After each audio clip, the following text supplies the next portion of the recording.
नमस्कार. महाटेट परीक्षेच्या तयारीसाठी आज आपण एक खूपच इंटरेस्टिंग विषय समजून घेणार आहोत. तो म्हणजे इतिहास म्हणजे काय. चला, अजिबात वेळ न घालवता थेट सुरू करूया. आपल्या सगळ्यांचं मराठी वर्ग या चॅनलमध्ये मनापासून स्वागत आहे. तर आज आपण इतिहास अगदी सोपा करून समजून घेणार आहोत. आणि हो, एक खूप महत्त्वाची गोष्ट, या भागावरच्या नोट्सची PDF आणि सरावासाठी एक खास क्विज या दोन्हीची लिंक खाली डिस्क्रिप्शनमध्ये दिलेली आहे. अभ्यासानंतर ती सोडवायला विसरू नका. चला मग आपल्या पहिल्या आणि सगळ्यात बेसिक प्रश्नाकडे वळूया की हा इतिहास म्हणजे नेमकं काय असतं. सोप्या भाषेत सांगायचं झालं तर ही भूतकाळात म्हणजे मागे घडून गेलेल्या घटनांची एक गोष्ट आहे. पण आपल्याला परीक्षेसाठी त्याची शास्त्रीय व्याख्या लक्षात ठेवणं गरजेचं आहे. ती म्हणजे इतिहास म्हणजे भूतकाळातील घटनांचे ज्ञान करून देणारे शास्त्र. हो, शास्त्र म्हणजे ही काही काल्पनिक कथा नाही, तर तो एक सायन्ससारखा विषय आहे. बरं, आपण म्हणतोय की इतिहास म्हणजे भूतकाळाचा अभ्यास. पण हा भूतकाळ म्हणजे नेमकं काय हे तरी कळायला हवं, बरोबर ना? हे चित्र बघा, किती छान समजवलंय यात. आपला जन्म काही वर्षापूर्वी झाला, ती झाली एक भूतकाळातली घटना. आता ह्या क्षणी आपण हा विषय समजून घेत आहोत, हा झाला आपला वर्तमान काळ. आणि पुढे जाऊन आपण परीक्षा पास होणार, तो असेल आपला भविष्यकाळ. म्हणजे काय, तर जो क्षण निघून गेला तोच भूतकाळ. सिंपल. आता पुढचा अत्यंत महत्त्वाचा मुद्दा, तो म्हणजे इतिहासाची शास्त्रीय पद्धत. एक गोष्ट कायम लक्षात ठेवा, इतिहास म्हणजे मनाने रचलेल्या गोष्टी नाहीत. तो नेहमी पक्क्या, ठोस पुराव्यांवर आधारित असतो. मग साहजिकच प्रश्न पडतो की हा पुरावा, ज्याला आपण इतिहासाची साधने म्हणतो, तो येतो तरी कुठून, कसा मिळतो? इतिहासाची साधने प्रामुख्याने 3 प्रकारची असतात आणि हा भाग परीक्षेसाठी खूप म्हणजे खूप महत्त्वाचा आहे. पहिलं, भौतिक साधने म्हणजे जुन्या काळातल्या वस्तू. दुसरं, लिखित साधने म्हणजे काहीतरी लिहिलेलं सापडणं.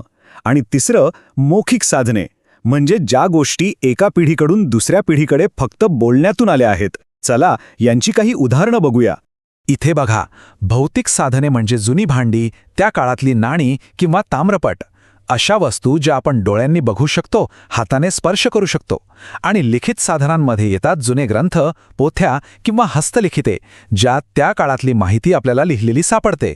आता एक मजेदार प्रश्न, आपल्या गावाचा, शहराचा किंवा आपल्या परिसराचा असा काही खास इतिहास आहे का? म्हणजे एखादा जुना वाडा, किल्ला, मंदिर किंवा अशीच कोणतीतरी ऐतिहासिक जागा असेल तर आम्हाला खाली कॉमेंट बॉक्समध्ये नक्की सांगा. आणि एक छोटीशी आठवण, महाटेट पेपर 1 मधल्या परिसर अभ्यासाचे बाकीचे सर्व महत्त्वाचे व्हिडिओ आपल्या चॅनलच्या प्लेलिस्टमध्ये आहेत, ते सुद्धा नक्की बघा. आणि हो, हे विश्लेषण आवडत असेल तर एक लाईक करा आणि चॅनलला सबस्क्राईब करायला अजिबात विसरू नका. ओके, तर इतिहास म्हणजे काय आणि त्याचे पुरावे कुठून मिळतात हे तर आपल्याला कळलं. पण प्रश्न हा आहे की आपण हा अभ्यास करायचाच का? आपला आणि इतिहासाचा काय संबंध? काय शिकायला मिळतं आपल्याला यातून? हे उदाहरण पहा, म्हणजे लगेच लक्षात येईल. भूतकाळात आदिमानवाने आग, चाक आणि हत्यार बनवायला शिकला. आज आपण जे काही तंत्रज्ञान वापरतो त्या सगळ्याचा पाया हे जुने शोधच आहेत. याचाच अर्थ आपला वर्तमान काळ हा भूतकाळाच्या भक्कम पायावर उभा आहे. चला तर मग आत्तापर्यंत जे काही आपण शिकलो त्यावर परीक्षेत कसे प्रश्न येतात ते पाहूया. महाटेटमध्ये याआधी विचारल्या गेलेल्या काही प्रश्नांवरून सराव करूया. सगळे तयार आहात ना? पहिला प्रश्न आपल्या स्क्रीनवर आहे. भूतकाळातील घटनांची शास्त्रशुद्ध माहिती देणाऱ्या शास्त्राला काय म्हणतात?